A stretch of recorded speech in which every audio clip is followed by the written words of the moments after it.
हम ना जान पौली की दगा देबू तू।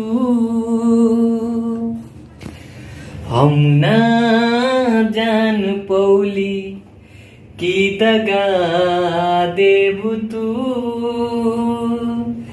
प्यार के हमर जानू भुला देबू तू।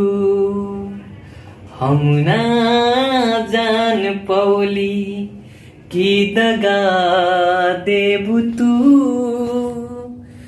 प्यार के हमर जानू तू भुला देबू तू। जब तोहरा के सनम दगा करे के रहे तो दिल काहे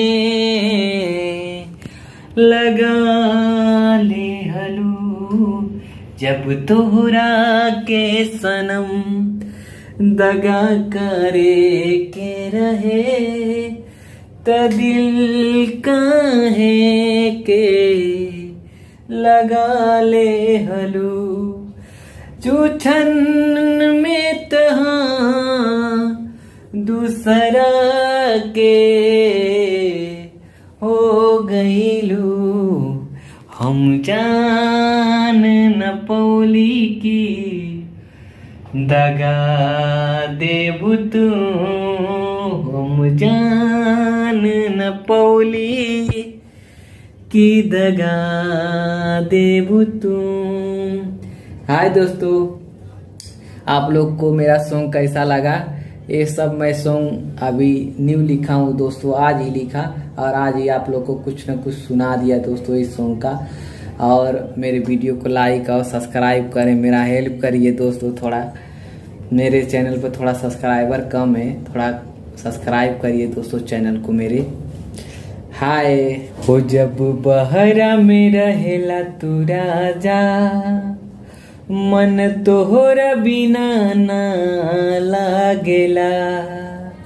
हो जब बहरा रहेला राजा, मन तोहरा बिना ना लागेला। जब प्यार जता के चल जाला तनी दिया न हमरा लागेला। जब बहरा रहेला राजा तनिक लागेला न तोहरा बिना। ओ जब बहरा रहेला राजा ओ निक लागेला न तोहरा बिना। अभी दूसरा सॉन्ग मैं दोस्तों सुना रहा हूँ, पूरा नहीं सुनाऊंगा सॉन्ग अपना दोस्तों, फिर दूसरा भी नेक्स्ट